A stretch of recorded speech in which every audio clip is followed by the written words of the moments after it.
Hello and welcome to another episode of Ross on Cars. A little different today. I've moved house and the clamp on my tripod that holds my iPhone on there has bust in the move.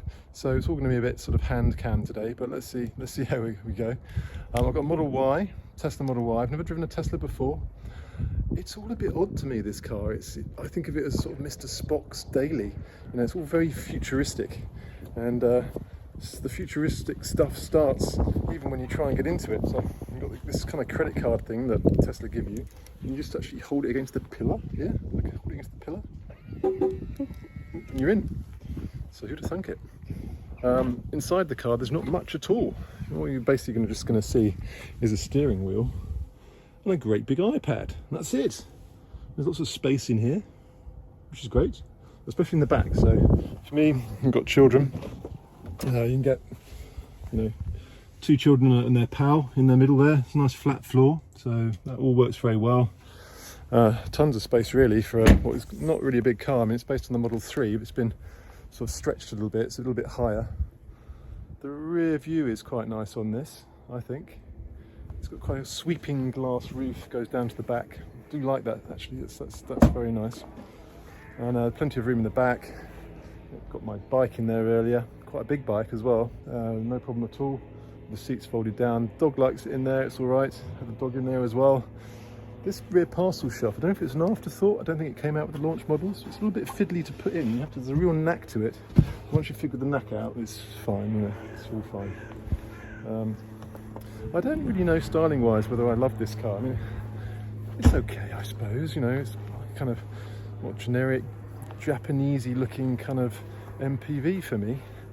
But it does have a few more tricks up its sleeve than that. And to find out what those are, you really need to take it out for a drive. Just before setting off, some stuff on this big iPad here.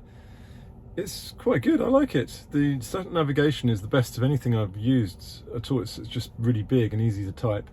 I haven't used everything on here, but it's got really clever stuff like it'll regulate the temperature for your dog if you're not in the car, put the air conditioning on, stuff like that. The music is the sound quality in it is very, very good. Partly, of course, there's no engine to sort of worry about interfering with it, but they've got these speakers up here in the edges, and those really do make a nice sound, really nice sound. And using this iPad here, I mean, it's a little bit tricky, I would say, to see the speed you're going at, because it's just in the top left-hand corner of this iPad. But it's okay, you can sort of glance over. It's not too far out of your vision to do that. Lots of clever stuff that I haven't even found out about yet on here, but it really does, you get the idea that it is interested in your safety.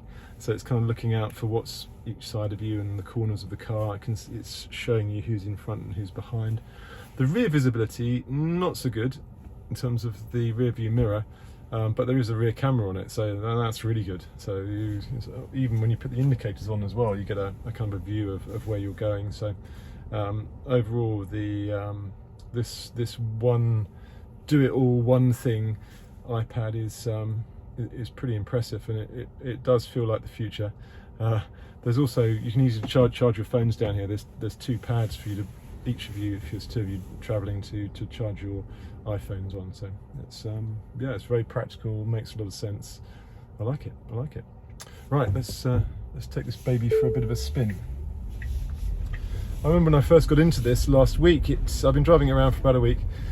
It just felt eerily quiet and smooth and very easy to drive. Just got this stalk, put that down to drive, off you go, nice and slowly. It's got different modes. You can drive it like in chill mode, I think they call it, which is how a normal car would drive.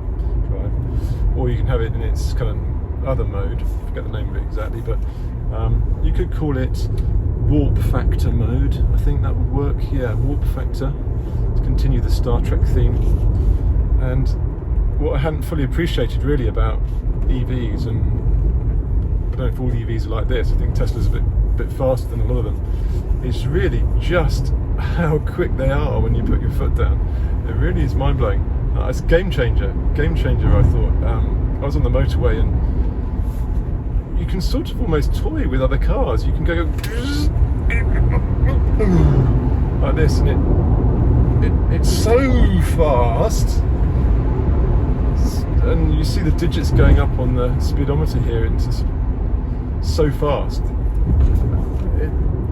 It's something I really hadn't appreciated before I got into one of these things, is just really how fast they are, point to point.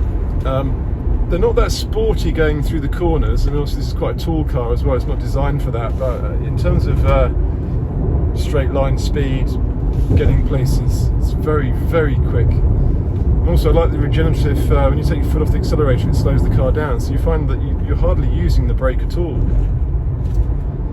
when you're travelling, and it's just very nice, you know, very quiet, very fast, very easy to drive.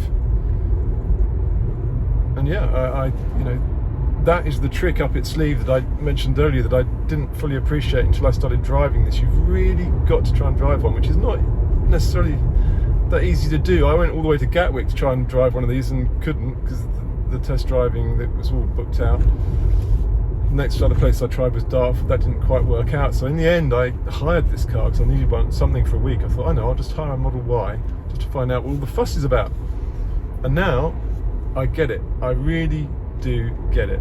And you know, I'm now quite excited to try something like the Model S, because for me the Model S, much more attractive looking car, much more sporty. I suppose it's kind of a sporty saloon really, and I really want to have a go in one of those now, because this Tesla Y, whilst it's not for me, it's not the car that I'm looking for at the moment.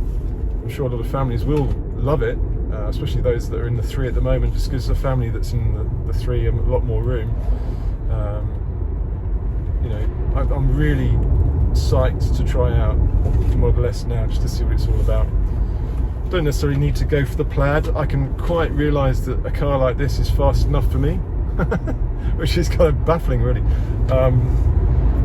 You know, coming out of M5s and Porsches and stuff, this is really all the speed you need, I'd say. I mean, it's 0 to 64.8 this one. There is a performance version 3.5. It'd be nice to get the 3.5 maybe, just to see what that's all about, but it really is, it's the way it delivers the power really. That's the main thing I think makes it stand out.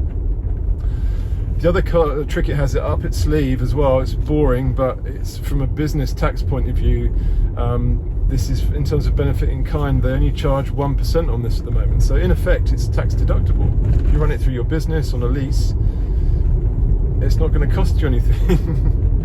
In fact, you know, you can offset your, you know, your company revenue against it. So that, alongside things like, you know, no congestion charge, no road tax, the cost of filling it up, which is a fraction of a petrol or diesel car, suddenly makes this a very interesting car indeed for anybody who runs, particularly who runs a car through their business.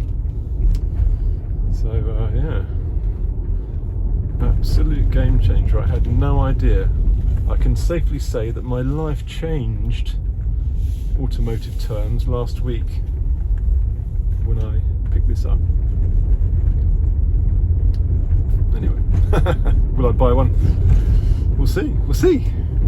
Right, so I'm going to go for a little bit of a drive now, get some lovely outside shots for you, so you don't have to look at me talking at you for the rest of this thing. Okay, ciao for now. I hope you enjoyed that episode of Ross on Cars. Press like down below if you did, and also subscribe, because my next video will be about my new daily. Now, what's it going to be? Is it going to be a Tesla? Maybe. Watch this space. See you next time.